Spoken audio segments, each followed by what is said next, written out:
Who do you find it most effective to speak to when you're sort of trying to, I guess, get that paradigm change?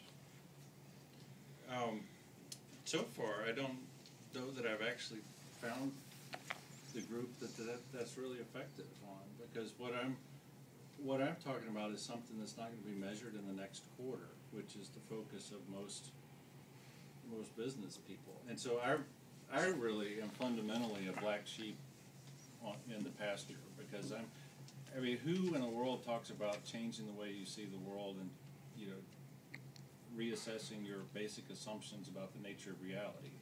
You know, that takes me too long to reassess reality. Well, you know, when soon as your business crashes and you don't get your government bailout, then you can ponder it.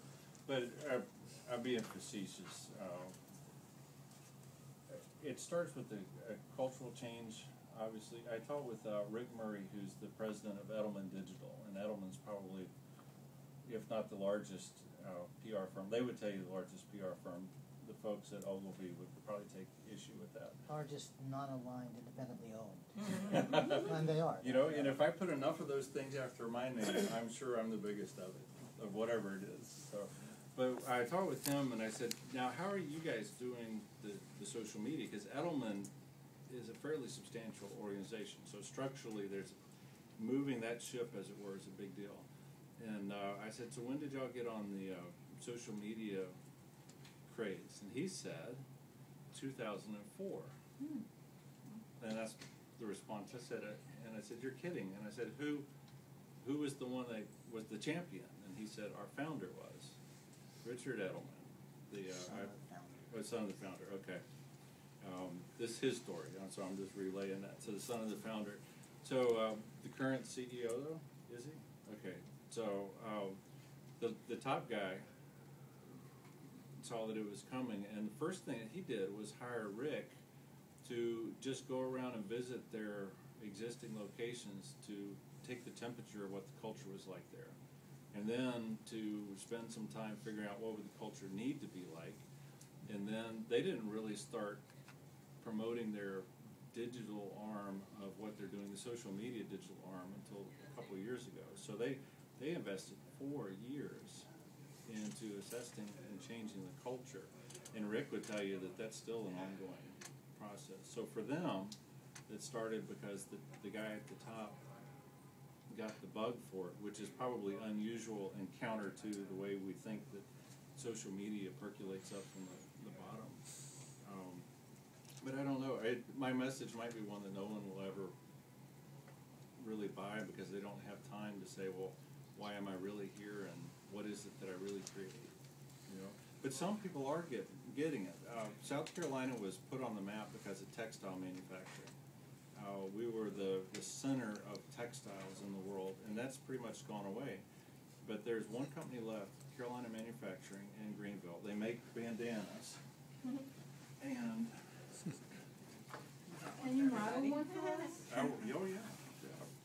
And if you go to YouTube, you'll see me being taught how to fold one of these things. I will not put it on because that.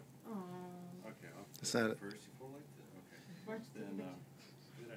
Then she showed me. Oh no, she said that's right. This is the way you do it. Yeah. Oh wow, man, that's cool. Pretty cool. So it's really, yeah. So okay, so these bandanas. All right. No. As you all know, this is like. It's also the keffiyeh. Yeah. Is it? Okay. I have no idea what that is either. Yeah. So you all have seen in GQ and the other magazines the fashion trend on the bandanas, right? No, I haven't. Yeah. No, that's because there's not one, right? There's not a okay. craze. There's not, But- I mean, this is not the end thing. It used to be in your back pocket. Okay. Years ago. So this is about as obscure a product as you can find. So Carolina Manufacturing has, their sales have been doing like this over the last 10 years, from 20 million down to 10.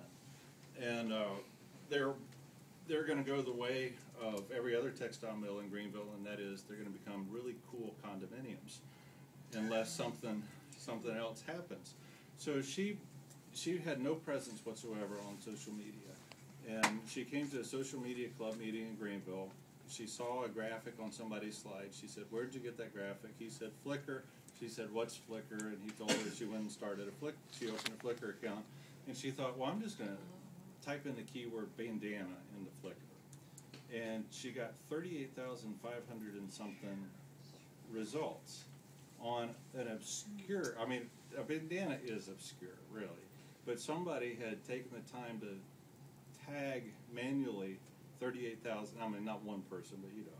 So somebody was important enough to tag it with bandana. So what she did was she weeded through some of the junk that's on there, and she found some just incredible photography. Now, they do a catalog every year. They send out to their dealers, the dealers which they've been losing to Chinese manufacturers, because the Chinese make bandanas that are a whole lot cheaper than American-made bandanas.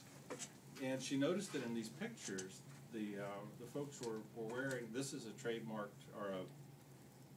I guess it's a trademarked pattern. But anyway, she recognized the patterns in these photos as their brand. And so she reached out to these people that had posted Flickr pictures, and the response was overwhelming. Last year, she spent $15,000 on professional photography.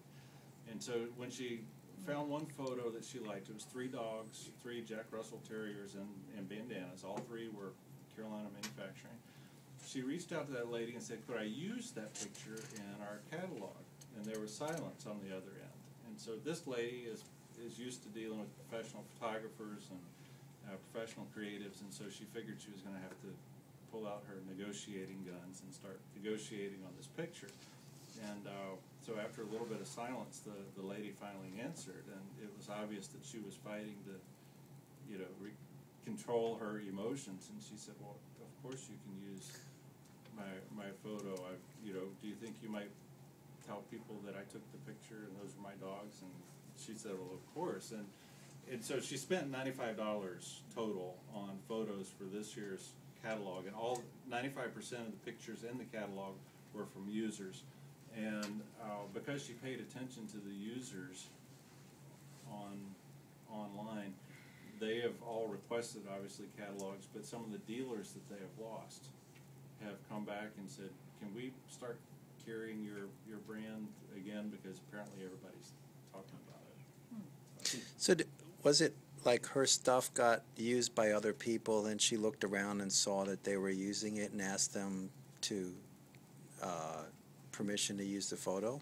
Yeah, that was how it. Okay. She found the pictures that had been tagged with bandana, Right. and because their patterns are all trademarked, she recognized Her own. stuff. Her own. Wow, that's And, pretty She cool. began a dialogue with her user group Mhm. and learned what they had to say And and how they felt. Yeah, and apparently people are pretty doggone passionate about their bandanas. And it's actually not their bandanas, it's what they're decorating with the bandanas. Apparently there's a group called, or there's a sport called Tap Out. Does anybody know what Tap Out is? When there's no more beer. We didn't get I beer. guess it's part of kickboxing and... Ultimate Oh, Focus. definitely, MMA, CFC. Okay, so it's Tap Out, right? Yes. The It's a first brand. time I heard it described, it sounded like somebody's been to my home. So what's it, describe it for me.